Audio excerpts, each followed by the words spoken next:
जिस अट्टालिका में बैठाया, जिस संसद भवन में बैठाया, वो हमारी आवाज़ को दबा रहे हैं। उस आवाज़ को दबाने के लिए हमें अपना हक अधिकार मांगने के लिए उनसे लड़ना होगा। बच्चों को अधिकार नहीं दिए जा रहे हैं। हमारे यूनिवर्सिटी में अच्छे अच्छे कॉलेजों में हमारे बच्चों को पढ़ने के लिए सीट नहीं है, उनके अंगूठे काट लिए जाते हैं और वहाँ बोल दिया जाता है कि यहाँ इनको अपात्र घोषित किया जाता है, इनके अंदर कोई पात्रता है कि यदि ये जाग गए और इनको पता चल गया कि हम तो इतने हैं और आप इतने हो और हम पर राज कर रहे हो, तो एक दिन हम इनका बच्चे कांवड़ ढो रहे, मंदिर में घंटा बजा रहे, भागवत करा रहे, यज्ञ करा रहे और उसके माध्यम में हमको गुमराह करके रखा जा रहा है। हमारी शिक्षा को महंगा किया जा रहा है।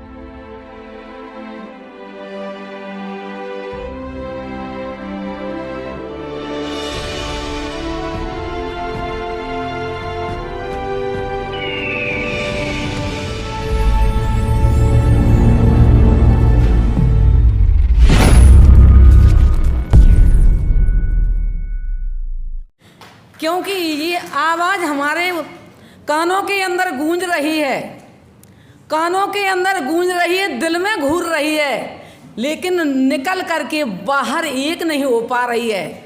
उस आवाज़ को बुलंद करने के लिए हमको इतना हौसला चाहिए कि आज हम एक जमात के रूप में और अपने हक अधिकार की लड़ाई के लिए एक पंक्ति में, एक कतार में जातिवाद की दहली से लांघ कर अपने हक अधिकार के लिए लड़ें। तब कहीं हम अपनी आवाज़ को संसद तक, राज्यसभा तक, न्यायपालिका तक उठाएंगे और अपने हक अधिकार को पाएंगे।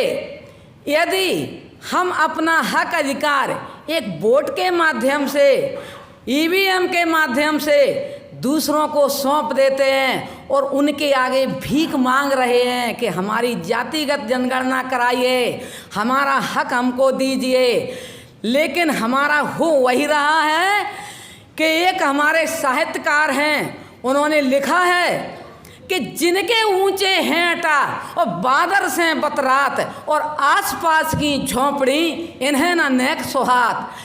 यानी कहने का मतलब हमारा ये है कि जिन झुग्गी झोंपड़ी वालों ने ऊंची अट्टालिका बना के और उस महल में उनको विराजमान कर दिया है और उनको वही झुग्गी झोंपड़ी वाले यदि उनके बगल में बैठ जाते हैं अपनी झुग्गी झोंपड़ी अपने आवास के लिए कि हम इस महल को बनाने के लिए दूर ना जाना पड़े, तो उनको ऐसा लगता है कि इससे हमारे आलीशान महल की शोभा अच्छी नहीं लग रही है या हमको ये महल की शोभा में बुरा महसूस हो रहा है, तो उसी को इतराते हैं। इसलिए हमको ये दोहा कामयाब रखना है कि यदि हम इस झुग्गी झोंपड़ी वाले नहीं होते तो ये अट्टालिका तुम्हें नहीं मिलने वाली थी। हमने जिस मेहनत से, जिस खून बहा करके तुमको अट्टालिका में बैठाया,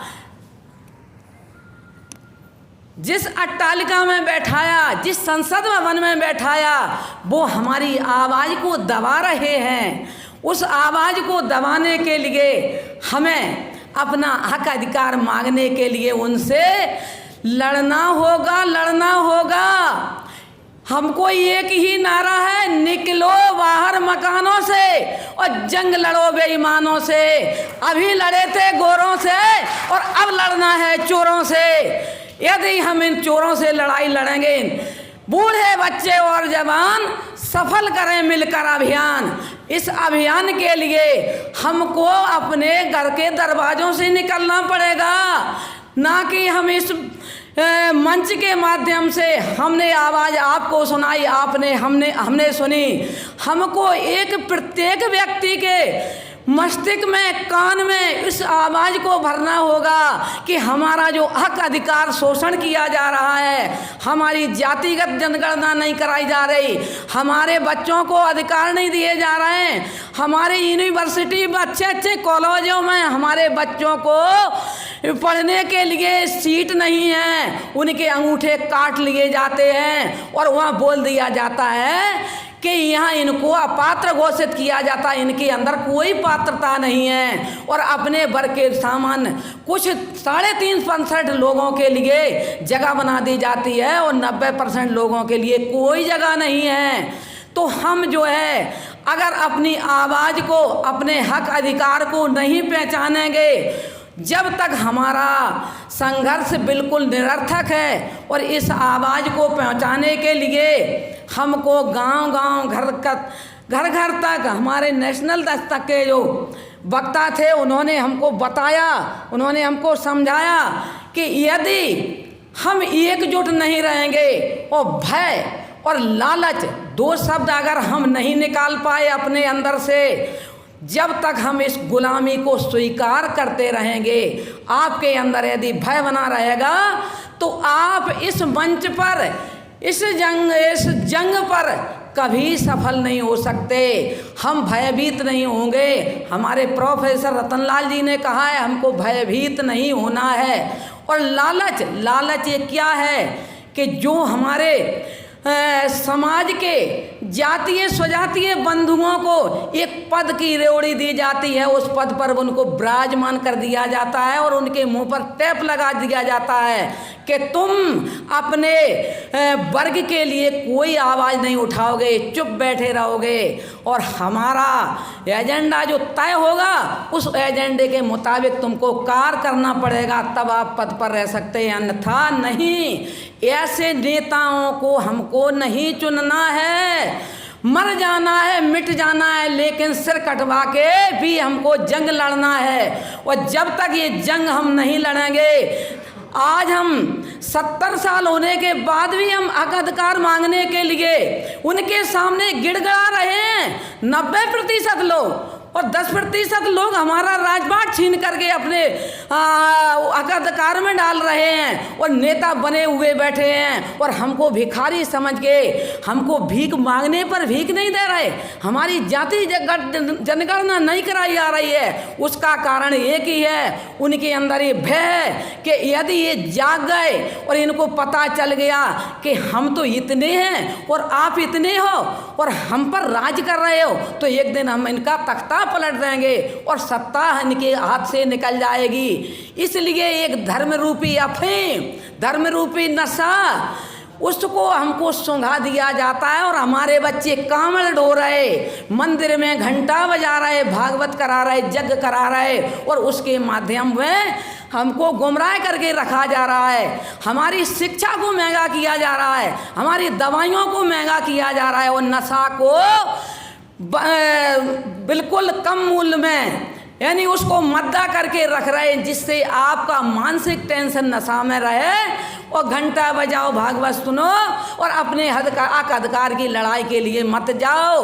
यदि हक अधिकार के लिए जाओगे तो हमारा धंधा चौपट हो जाएगा। इसलिए आप अपने देहरी से बाहर मत जाओ, अपने गांव में ही घंटे हिलाओ और अपने आराम से अपना काम करिए। यदि आप न्यायालय, संसद, राज्यसभा, ब्यूरोक्रेसी में जाओगे तो हमारी दुकानदारी बंद हो जाएगी और हमको कोई नहीं पूछेगा। इसलिए वो आपको एक जिन्न जैसा काम पकड़ा दिए जाते हैं कि जिससे नशेड़ी बने रहो और मस्त रहो, गाने गाओ, नाचो और इधर मत आना हमारे लिए, और हम तुमको एक कुत्ते की तरह टुकड़ा फेंक देते हैं, जाइए उसी में मस्त रहिए। और हमारा ओबीसी बंधु, हमारा SC ST जो हमारे भाई बोल गए हैं कि वास्तव में बीच का जो तख्ता है, बीच का तख्ते के ऊपर कंधे पर ही तंबू तना हुआ है। यदि ओबीसी भाई बंधु एक दिन जाग गए तो एक फूंक के मारे हवा में उड़ जाएंगे, पद की तो गर्मा कहना ही दूर है। इसलिए हम सभी बंधुओं को इस मंच के माध्यम से तो चलना ही है, जागृत करना ही है, लेकिन प्रत्येक व्यक्ति को एक निचली लाइन में जो खड़ा हुआ है उसको अपनी आवाज़ को उसको समझाना है, पहचानना है कि अपने हक अधिकार के लिए लड़िए।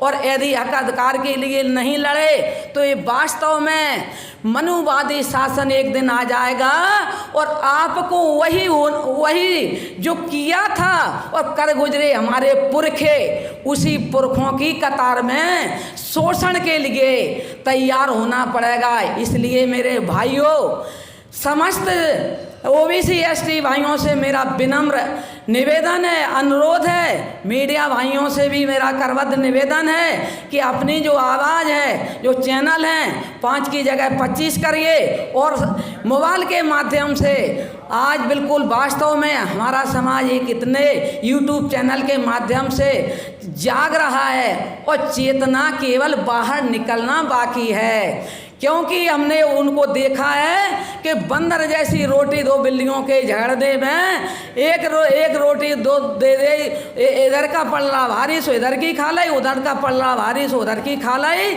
और बंदर मामा दोनों रोटियां खा के खिसक गए। ऐसे ही हक अधिकार हमारे छीने जा रहे हैं। इसलिए हमको ये जातीयता की जो दीवारें खड़ी कर दी गई हैं, उन दीवारों से लांघ करके बाहर निकलना होगा।